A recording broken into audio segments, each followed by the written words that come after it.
그런데 진바닥이 아직까지 나오지 않았다라고 생각합니다. 또 한 번의 기회가 올 테니까 여러분들 조금만 기다리시고, 지금도 비중이 많으신 분들이라면 좀 유동성을 어느 정도 확보하신다면 또 한 번의 저점 매수 기회가 오지 않을까라는 예상을 하고 있습니다. 반도체, 2차전지, 자동차, 신재생에너지, 방산, 인터넷까지 요 6개 업종 정도를 좀 눈여겨보신다면 23년에는 좀 투자를 그래도 잘 하실 수 있는 방법이 되지 않을까라는 예상을 하고 있습니다. 네, 안녕하십니까. 저는 대신증권 리서치센터에서 투자 전략을 담당하고 있는 이경민입니다. 또 오랜만에 웅달 책방에 나와서 인사드렸는데요. 새해 복 많이 받으시고요. 아마 23년에는 좋은 기회가 올 테니까 모두들 힘내시길 바라겠습니다. 네. 네. 2022년이 워낙 좀 다사다난했던 것 같아가지고요. 맞습니다. 2023년에 좀 좋은 소식을 드릴 수 있는 건가요? 좋은 소식이 들리려면 좀 기다림이 필요한 것 같아요. 무슨 말이냐면, 네. 최근 코스피가 2180까지 장중에는 떨어지는 듯 했다가 곧바로 2350까지 회복을 했거든요. 그런 흐름들이 나오는데, 그런 것들을 따라가기보다는 좀 기다리는 게 좀 맞지 않을까. 좀 저점 매수가 오면은 좀 적극적으로 대응을 하는. 그러니까 2180 왔을 때도 조금 단기 트레이딩을 하셨다면 수익이 나셨을 텐데, 이런 흐름들이 좀 반복될 수 있다. 급반등한다고 따라가지 말고, 급락한다고 두려워서 추격 매도를 한다거나 그러지 마시고 거꾸로 활용하자. 급반등이 나오면은 좀 정리를 하고, 네. 급락이 나오면은 좀 담고, 이렇게 한다면 충분히 수익을 많이 내실 수 있는 한 해가 되지 않을까라는 예상을 하고 있습니다. 혹시 그렇게 보시는 근거 혹시 있으신가요? 일단은 그림을 몇 가지 보여드리게 된다면요. 네. 최근 흐름을 보면은 좀 재밌는 현상들이 나타나는 것 같아요. 실적 쇼크가 나오니까 삼성전자나 반도체가 급반등을 하고, 경제지표가 안 좋으니까 반등을 하고, 그런 그림들이 나오고 있는데, 저는 23년에는 진짜로 경기가 안 좋아짐으로 인해서 변화할 수 있는 것들, 긍정적인 변화들 좀 기대를 하고 있습니다. 무슨 말씀을 드리냐면, 경기가 좀 경착륙이 가시화되고 침체 가능성이 높아지게 된다면 물가는 좀 더 빠르게 안정이 되겠죠. 그런 상황이 되게 되면 연준의 금리 동결, 그리고 금리 인하 가능성이 좀 더 앞당겨지면서 시장에는 좀 훈풍이 불러올 수 있고, 그리고 시간을 두고 바라본다면 기저효과만으로도 경기는 턴어라운드하는 모습들을 보여주면서 시장에 좀 긍정적인 바람을 불어넣을 수 있다라고 생각합니다. 그리고 그 중에서도 반도체, 그리고 중국, 최근 수출을 굉장히 억누르고 있는 두 가지 변수가 좀 턴어라운드 할 수 있다라고 생각을 하거든요. 특히 중국 같은 경우는 위드 코로나에 대한 기대감들이 커지고 있지만 좀 시차가 좀 존재하긴 하지만 23년 2분기부터는 턴어라운드 하는 가능성들이 높아진다라고 생각을 하고 있고요. 그리고 반도체 같은 경우도 최근 시점에 대한 논란은 있지만 23년 하반기에는 좀 턴어라운드하고 업황이 좀 나아질 수 있다는 측면을 본다면 상반기 중에는 좀 비중을 확대할 수 있는 기회가 올 것이고, 하반기에는 방향성 자체가 위쪽으로 만들어지면서 시장 방향성을 좀 더 긍정적으로 바라볼 수 있지 않을까라는 예상을 하고 있습니다. 저희가 예상하는 그림은 조금 아쉽긴 하지만 또 비중이 많지 않으신 분들한테는 좀 기회가 한번 올 수 있겠다라고 말씀드리고 있지만 11월, 12월 달에 코스피에 2,500 가는 거는 좀 무리가 있었다. 좀 오버슈팅이다라고 말씀드렸는데, 코스피에 2,180까지 떨어졌다가 최근 또 2,350까지 올라갔잖아요. 그런데 진바닥이 아직까지 나오지 않았다라고 생각합니다. 또 한 번의 기회가 올 테니까 여러분들 조금만 기다리시고, 지금도 비중이 많으신 분들이라면 조금 좀 유동성을 어느 정도 확보하신다면 또 한 번의 저점 매수 기회가 오지 않을까라는 예상을 하고 있습니다. 그 진바닥의 이유는 네. 경착륙이라고 보시는 거예요? 경기가 안 좋아짐으로 인한 거죠. 어떻게 본다면 10월, 11월 증시 반등, 그리고 최근 코스피가 1월 초부터 급반등을 하는 흐름들을 보면은 23년을 예고하는 예고편인 것 같긴 해요. 예. 무슨 말이냐면 경기가 안 좋아짐으로 인해서 나타날 수 있는 기대감들이 좀 시장에 반영이 되는 거죠. 반도체 업황 턴어라운드, 중국 경기 회복, 그리고 금리 인하 가능성, 이런 것들이 저는 23년 하반기 또는 24년 상반기 중에는 현실화될 수 있다고 생각하거든요. 근데 문제는 뭐냐면은 지금 아직까지 실현되지 않은 것들에 대해서 좀 기대감이 좀 과하지 않나, 단기적으로는. 그런 상황에서 경기는 더 안 좋아지고 실적은 더 안 좋아지고 있기 때문에 이런 눈높이 조정 과정이 좀 더 이어지게 된다면 진바닥이 나오고 시장 방향성 위쪽으로 만들어갈 수 있다라고 생각합니다.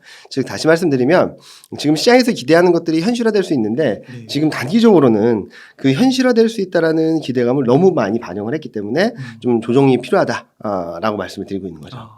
그러면 진바닥이라고 하면 2050포인트니까 네.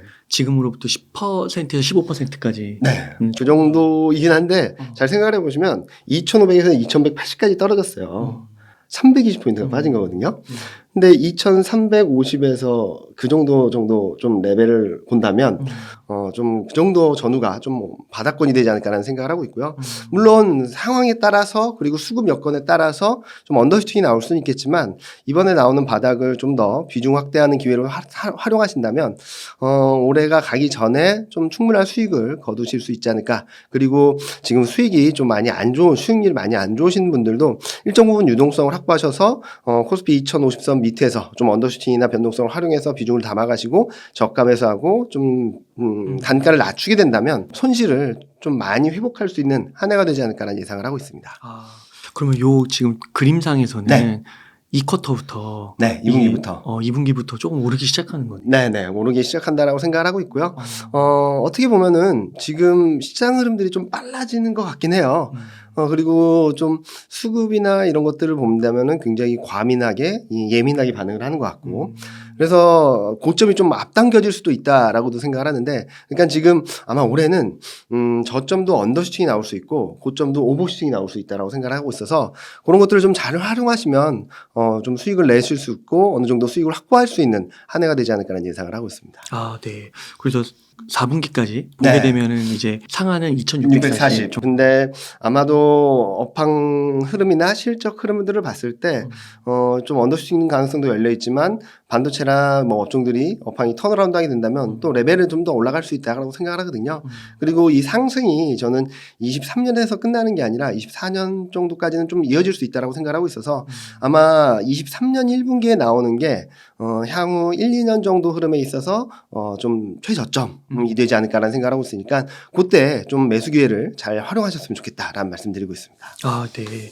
그러면 팀장님 저희가 그 저점 매수 할 수 있는 섹터가 네. 뭐가 있을까요? 일단은 지금 전략을 말씀을 드리면 네. 많은 분들이 지금 코스피 2350원을 갔는데 따라가야 되나 막 그런 걱정을 하시는데 펀드 매니저분들한테는 뭐 방어주나 내수주, 소비주 이런 쪽들을 사자라고 말씀드리는데 상대적인 개념이에요. 그래서 지금 개인 투자하시는 분들한테는 좀 기다리자. 좀 저가 매수할 수 있는 기회를 좀 기다리자. 라는 말씀을 드리고 있고요. 그래가지고 지금 현재 보자면은, 너무 뻔한 업종이기도 한데, 이 업종들에 여러 가지가 집중되고 있는 것 같아요. 첫 번째로는 정책, 그리고 주요국들의 산업 방향성, 정책 방향성이 반도체 육성, 신재생 에너지 육성, 국방비 지출 확대 이런 쪽이 좀 맞춰지고 있거든요. 미국 같은 경우는 4대 핵심 품목을 코로나19 사태 때 공급망이 좀 교란 요인이 생기면서 4대 핵심 품목을 선정을 했는데 가장 먼저 법안을 통과시킨 게 반도체였습니다. 그리고 유럽도 뭐 반도체에서 별로 신경 안 쓰는 거 아니냐라고 하실 수도 있는데 유럽 같은 경우도 반도체 이니셔티브라는 그룹을 만들어서 반도체 육성 정책을 펼쳐나가고 있고요. 중국은 뭐 다 아시다시피 반도체 굴리기 계속적으로 이어가고 있습니다. 왜 이렇게 반도체에 집중하냐? 반도체가 없으면 뭐 아무것도 못하죠. 네. 뭐 사는 데 있어서 그런 흐름들이 나타날 거기 때문에 너도 나도 반도체 육성, 반도체 산업에 자국 내 반도체 생산에 목을 메고 있는 상황이다라고 볼 수 있겠고요. 그리고 신재생 에너지, 뭐 전기차, 2차 전지까지 합쳐서 미국도 IRA 법안을 통과시켰고요. 유럽은 우크라이나 러시아 전쟁으로 인해서 리파워 EU라 그래서 신재생 에너지 육성 속도, 그러니까 확산 속도를 더 가속화시키자는 정책을 결정했거든요. 그리고 중국은 보조금 주고 지원금 주고 하면서 산업 정책들을 계속적으로 육성하고 있죠. 최근 나오는 뉴스로 보면은 네옴시티에서 지금 중국이 좀 입찰에 참여하고 적극적으로 하고 있다라고 하는데 그 정도로 굉장히 육성을 하려는 모습들을 보여주고 있습니다. 그리고 국방은 각자 자주 국방을 하기 위해서 특히 유럽과 중동 쪽에서 국방비 지출을 늘리고 있다는 측면에서 좀 긍정적으로 바라볼 수 있는 변수가 아닐까라는 말씀을 드리고 있어요. 그리고 이 부분은 앞서 말씀드렸던 것은 뭐 탑다운적인 측면에서 정책적인 측면을 말씀드린 거고 실적을 한번 볼게요. 실적. 2023년은 실적이 엄청 안 좋았다가 좋아지는 특히 반도체를 중심으로 턴어라운드하는 구간이고 24년이 진짜로 실적이 레벨업되는 구간이거든요. 그 구간에서의 실적 기여도 코스피 실적이 예를 들어 코스피 실적이 100이 늘어나는데 업종별로 얼마나 차지하느냐를 봤더니 24년에 반도체가 56.8% 거의 60%에 육박하고요. 반도체 시가총액 비중보다 훨씬 높은 수준이라서 이끌어가는 힘이 굉장히 크다라고 볼 수 있겠죠. 그리고 화학, 조선, 자동차, IT 가전, 상사자문제, 소프트웨어, 은행 정도까지를 볼 수 있겠는데 자 보시면은 화학에는 뭐 2차 전지 그리고 순수화학 그리고 신재생에너지 관련주들이 좀 포진되어 있고요. 조선은 좀 봐야 될 것 같아요. 왜냐면 흑자전환에서 실적이 팍 점프업한다라는 기대감이 들어와 있어서 조선은 조금 퀘스천 마크로 놓고 자동차는 전기차 이제 2024년 되면 이제 IRA 법안과 상관없이 미국에서도 좀 원활하게 활동을 할 수 있을 것 같고, 그리고 IT 가전에는 2차 전지랑 IT 수요 관련된 IT 전자 가전 쪽이 좀 포함되어 있고, 상사자본재는 음식료 그리고 지주사가 많긴 하지만 여기에 국방하고 방산하고 그리고 신재생에너지 종목들이 좀 있고요. 소프트웨어는 인터넷 쪽이죠. 그런 쪽들이 좀 있어서 이런 쪽들을 보면은 앞서 보여드렸던 정책적인 부분과 실적 부분이 좀 매칭이 되는 업종들이 있잖아요.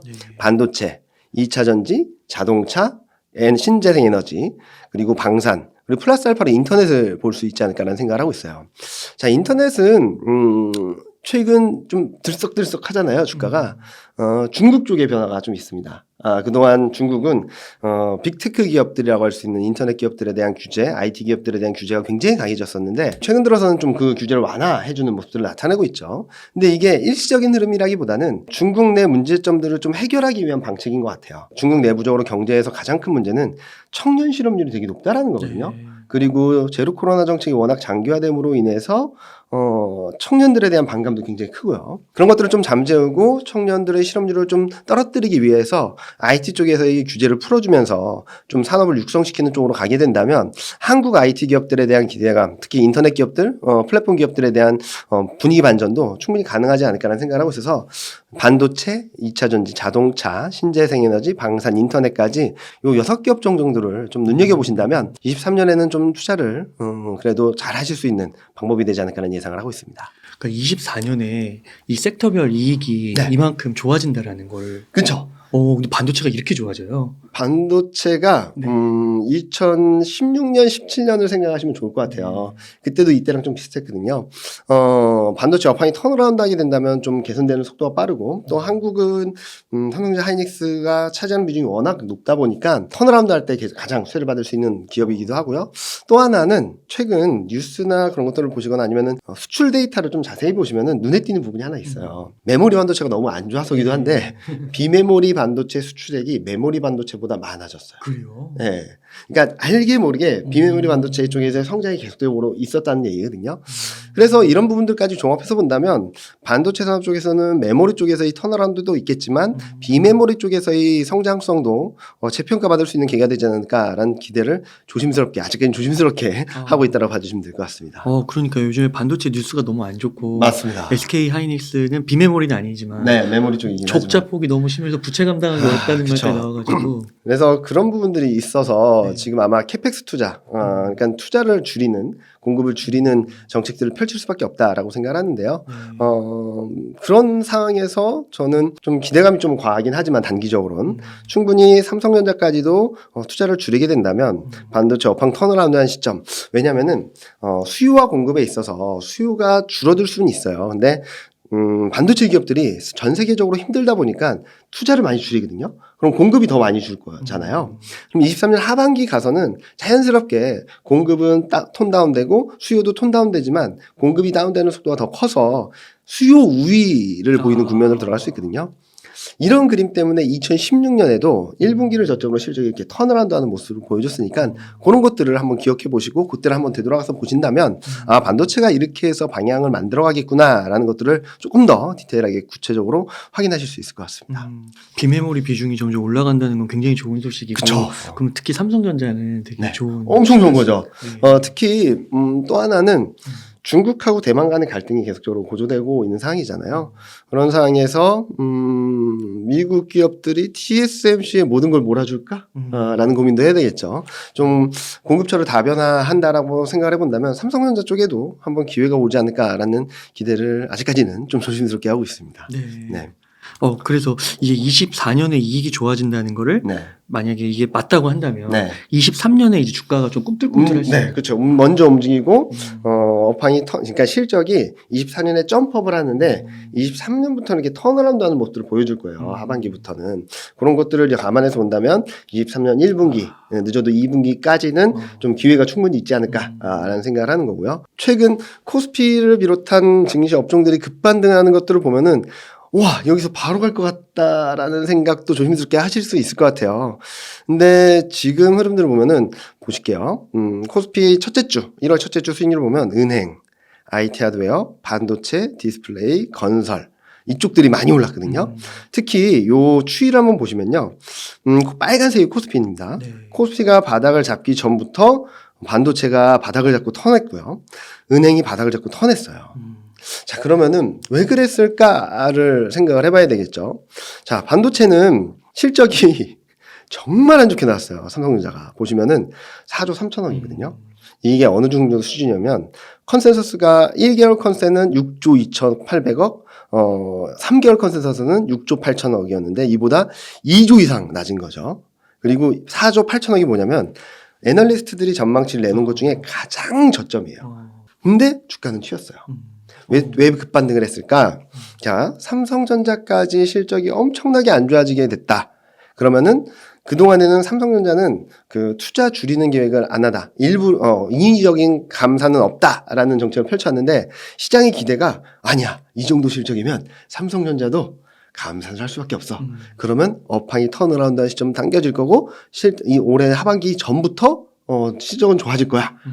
라는 기대를 막 쌓았거든요. 근데 앞서 보여드렸던 그림에서처럼 1분기까지는 조심하자라 말씀드린 이유가 이런 데 있어요. 그러니까 변화가 나타나는 거 맞습니다. 긍정적인 변화가 하나둘씩 나오고 최악의 상황에서 변화가 나타나는 것도 맞다라고 생각을 하는데 좀 단기적으로 좀 과하다라고 생각을 하는 거죠. 자, 미국 통화정책을 볼게요. 통화정책을 보면은 미국 중앙은행에서 말한 거는 금리 인상 속도 조절이에요. 최근 12월 FOMC 회의록이 나오기도 했는데 거기서도 23년 하반기에는 금리 인하 없어요. 금리 인하 동의하는 사람 빵명이에요. 말하는데도 시장은 안 믿죠. 시장은 어떤 기대를 하고 있냐면 속도 조절을 지금 얘기를 하고 있지만 통화정책이 완화되고 금리 동결이 되고 금리 인하하고 50bp, 75bp도 금리 인하할 수 있어. 23년 하반기부터 24년까지는 금리 인하할 거야 라는 기대를 이렇게 막 가져간 거예요. 자, 그리고 중국 방역 정책도 볼게요. 최근 보면 방역 조치가 완화되는 건 맞고 제로 코로나가 거의 폐기되는 수준으로 가는 건 맞는데 자, 경제 활동이 그만큼 올라오느냐? 아직은 아닌 것 같아요. 왜냐면은 지금 지하철 이동량을 본다 하더라도 요만큼 올라왔고요. 바닥에서 요만큼 올라왔고 아직까지 경제가 좋아지고 있다는 시그널은 좀 크지 않은데 시장은 자, 방역 조치 완화하니까 코로나 폐기, 위드 코로나 전환, 수요 회복, 소비 회복, 경기 개선까지 가는 것 같아요. 엄청 빠르네. 엄청 빠르죠. 그래서 지금 중국의 코로나 정책이 완화되는 거는 굉장히 긍정적이긴 하지만 그렇다고 해서 지금 당장 경기가 좋아지는 그림이 보여줄까? 더 나빠지는 그림이 나올 수도 있습니다.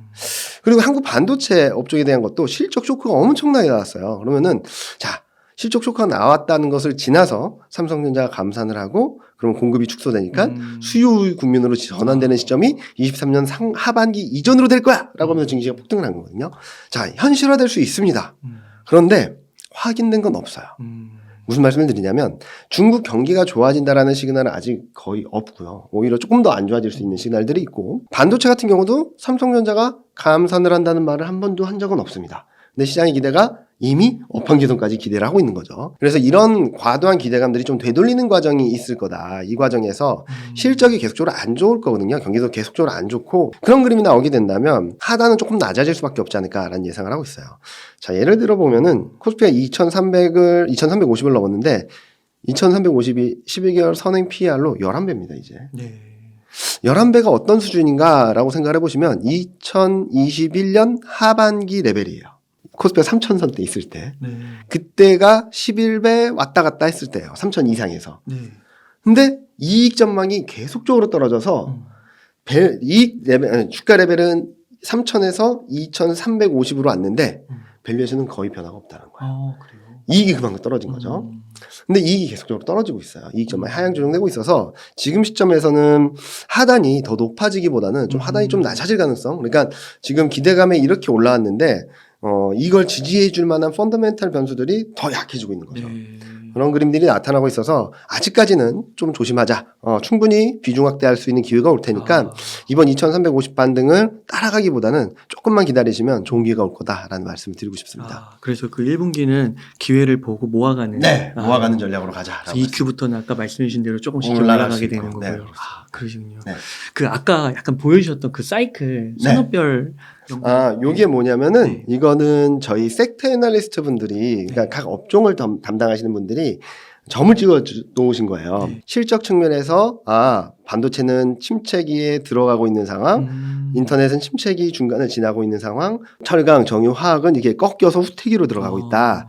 이건 주가 기준으로 이 업종들은 바닥권을 향해 가고 있고 얘는 올라가고 있고 얘는 꺾이는 그림이다 라는 전망을 해놓은 거거든요. 자, 여기만 본다 하더라도 23년에는 뭐가 바닥을 잡고 올라가겠다라는 거 볼 수 있겠죠. 아까 말씀드렸던 반도체 실적이 더 안 좋아지고 있죠. 아마 이 정도까지 와 있을 거예요. 이게 11월 달에 작성한 거니까 바닥을 향해 가고 있는데 주가도 바닥을 향해 가고 있어요. 저점 매수 기회가 온다라는 겁니다. 인터넷도 실적이 바닥권을 향해 가고 있고 여기 보시면 주가는 어디죠? 여기 얘들 실적도 주가도 바닥권을 향해 가고 있어요. 비중 약대 기회가 온다는 거고 증권업종도 최바닥권에서 움직이고 있다라는 얘기를 하고 있어요. 그리고 아까 말씀드렸던 2차 전지는 실적이 계속적으로 올라가는 그림인데 주가는 아직까지 절반도 안 왔다. 라는 전망을 하고 있고요. 그리고 태양광 이것도 실적이 올라가는 과정에서 주가는 정점을 향해 가고 있다. 아직도 올라갈 룸이 있다라는 말씀을 드리는 거죠. 그래서 실적 측면에서만 본다면 앞서 말씀드렸던 반도체, 인터넷, 2차 전지, 태양광, 자동차 이런 것들이 자동차는 실적은 아직까지 더 올라갈 룸이 조금 더 남아 있는데 주가는 바닥권에 있는 것 같아요. 되게 싸다라는 의미예요. 그리고 반대로 그동안 좋았던 운송, 화학 정유, 철강 이런 업종들은 이제 꺾이는 사이클에 들어갔거든요.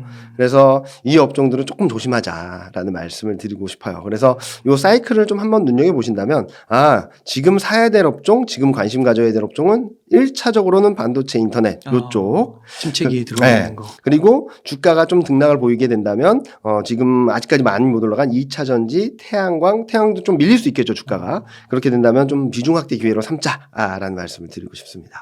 그렇군요. 와, 이 그림으로 너무 좋은 것 같은데요. 네. 이거 딱 보니까 바로 이해가 되는데요. 네, 그래서 저희는 최근 보면은 그런 것들이 눈에 띄잖아요. 반도체가 전저점권에서 급반등을 하고 인터넷도 전저점권에서 맞아요. 급반등을 하고 안 떨어지더라고요. 네. 그래서 저는 전저점 수준에서 좀 등락이 좀 더 있을 수 있다라고 생각을 하거든요. 조금 더. 여기서 바로 치고 올라가기는 어렵고 왜냐면은 아직까지 실적 바닥을 확인하지 못했기 때문에 실적 바닥을 확인하는 과정에서 좀 부침이 있을 거다. 그때 좀 비중을 확대하자라는 말씀을 드리고 있으니까 그런 것들을 좀 더 눈여겨보시면 좋을 것 같습니다. 네. 요 그림을 딱 보니까 네. 갑자기 좀 완전 저 턴어라운드 바로 앞에 있는 증권이 눈에 들어오는데 증권은 좀 어떠세요? 증권업종도 좋긴 한데 증권업종도 마찬가지예요. 그러니까 지금 거래대금이 워낙 없거든요. 지금 연말에는 한 4조 대까지 갔다가 최근 6조, 7조까지는 좀 올라오긴 했는데 여러 가지 PF 상황이라든지 부동산 상황이라든지 이런 대출 상황들, 금리가 올라간 부분들 굉장히 어려움을 겪고 있지만 최근 금리가 하향 조정되면은 하향 안정세를 보이게 된다면 증권 실적이 조금 더 나아질 수 있고요. 그리고 증시 분위기가 좀 위쪽으로 방향성을 만들어가게 된다면 증권 분위기도 좀 충분히 좋아질 수 있기 때문에 증권업종도 좀 관심 있게 바라보시면 좋을 것 같은데 그렇다 하더라도 증권업종은 여러 가지 사업들이나 업황에 따라서 등락이 있을 거라서 저희가 최선호하는 업종은 반도체라고 보시면 될 것 같습니다. 그렇군요.